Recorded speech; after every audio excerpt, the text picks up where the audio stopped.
மனித இனமே கவனமாக கேள். இனி அதிக நாட்கள் நான் உங்களுடன் இருக்கப் போவதில்லை. உங்களில் இருக்கும் எளியோருக்கு நீங்கள் அருந்தும் அளவிற்கு உணவு தாருங்கள். நீங்கள் உடுப்பதைப் போல் உடுக்க வையுங்கள்.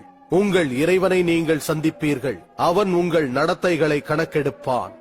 இந்த உண்மைகளை ஏற்றுக்கொள்ளாதவர்களுக்கு இந்த உண்மைகளை புரிந்தவர்கள் எச்சரிக்கை பண்ணுங்கள். நீங்கள் எல்லோரும் ஆதமின் வழித்தோன்றல்கள்.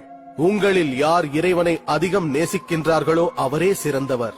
நான் சொன்னவற்றை ஆழ்ந்து யோசித்துப் பாருங்கள். உங்கள் ஆணவங்கள் அனைத்தும் அழிந்து போகட்டும்.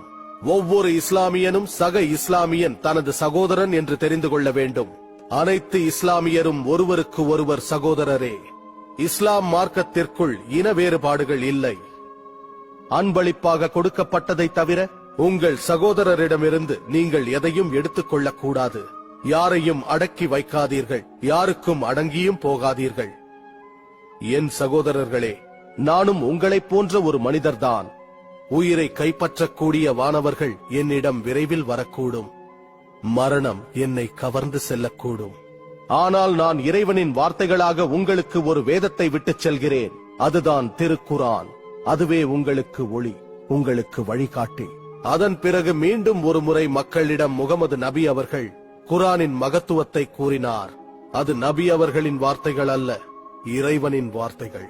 இந்த நாளில் உங்களுக்காக உங்கள் மார்க்கத்தை நான் முழுமைப்படுத்திவிட்டேன். உங்களுக்கான என் கடமையை நிறைவேற்றிவிட்டேன். உங்களுக்கான மார்க்கமாக இஸ்லாத்தை தேர்ந்தெடுத்ததாக இறைவன் கூறுகிறான். ஹிஜ்ரி 11 ரபியுல் அவ்வல் மாதம் பிறை 12 திங்கட்கிழமை அன்று தனது 63வது வயதில் முகமது நபி அவர்கள் உயிர் நீத்தார்கள்.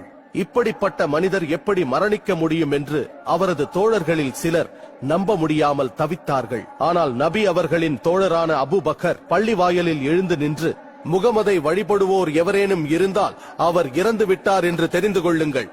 ஆனால் அல்லாவை வழிபடுவோர் அல்லாஹ் என்றும் நிலைத்திருக்கிறான் என்றும் அவன் மரணத்திற்கு அப்பாற்பட்டவன் என்றும் தெரிந்து கொள்ளுங்கள் என்று கூறினார்.